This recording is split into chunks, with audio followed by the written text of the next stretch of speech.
NDA गठबंधन से अलग होंगे उद्धव ठाकरे। संजय राउत का दावा, लोकसभा चुनाव अकेले लड़ेगी शिवसेना।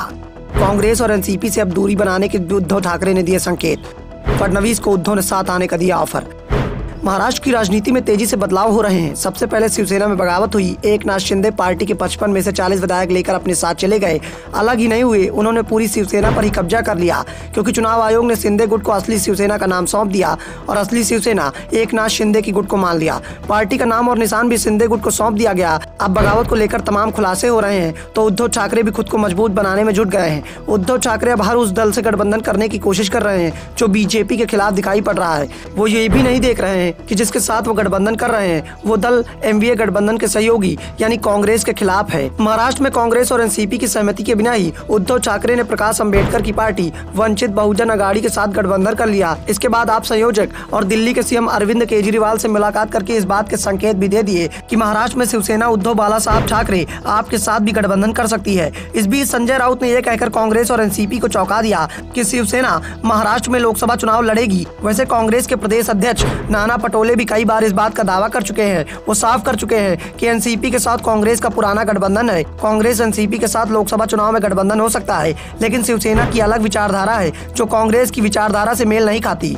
ऐसे में शिवसेना से कांग्रेस का गठबंधन मुश्किल है और अब संजय राउत ने भी संकेत दे दिए हैं कि उद्धव ठाकरे का गुट अकेले ही लोकसभा चुनाव में उतरने की तैयारी कर रहा है। वैसे लोकसभा चुनाव से पहले महाराष्ट्र में निकाय चुनाव भी होना है और इसमें सबसे महत्वपूर्ण बीएमसी का चुनाव होना है। शिवसेना लंबे समय से बीएमसी पर काबिज है और महाराष्ट्र में शिवसेना की सबसे बड़ी ताकत बीएमसी को ही माना जाता है। उद्धव ठाकरे पहले से ही पूरे महाराष्ट्र में कमजोर हो गए हैं, लेकिन मुंबई में शिवसैनिक अभी भी उनके साथ है। शिवसेना के जो विधायक इस समय उद्धव ठाकरे के साथ है उसमें बड़ी संख्या में मुंबई से चुने हुए विधायक ही हैं।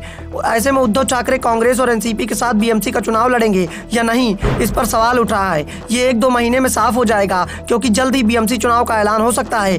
अगर उद्धव ठाकरे का गुट कांग्रेस और एनसीपी के गठबंधन के बगैर चुनाव लड़ता है तो यह तय हो जाएगा कि महाराष्ट्र में एनडीए का समापन हो गया है। इस बीच देवेंद्र फडणवीस की ओर से बड़ा खुलासा किया गया है। फडणवीस ने बताया कि पिछले साल जब शिवसेना उद्धव ठाकरे के नेतृत्व के खिलाफ बगावत हुई थी तो उद्धव ठाकरे ने उन्हें फोन किया था। फोन पर उद्धव ने कहा था कि अब पुरानी बातों को भुला देते हैं, हम साथ आने को तैयार हैं, आप मुख्यमंत्री पद संभालिए। लेकिन मैंने उन्हें जवाब दिया था कि हम काफी आगे बढ़ चुके हैं। मैंने साफ कर दिया था कि अब समय बीत चुका है। जो लोग मुझ पर भरोसा करते हैं, मैं उन्हें धोखा देने वालों में से नहीं हूँ। अब एकनाथ शिंदे और विधायक हमारे साथ आए हैं तो हम उन्हें धोखा नहीं दे सकते, यह हमारी राजनीति का हिस्सा नहीं है। और जब संजय राउत से फडणवीस के इस बयान पर जवाब मांगा गया तो राउत ने कह दिया कि देवेंद्र फडणवीस लोगों के बीच में सनसनी फैलाने की कोशिश कर रहे हैं। जब उद्धव ठाकरे मुख्यमंत्री थे तब फडणवीस विपक्ष के नेता थे। ऐसे में जब दो नेता चर्चा करते हैं तो उसमें गलत क्या है। राउत ने कहा कि फडणवीस की इस बात से हम इनकार नहीं कर सकते कि उद्धव ठाकरे ने उन्हें फोन नहीं किया था। विपक्ष के नेता होने के नाते सीएम ने फडणवीस को फोन भी लगाया था,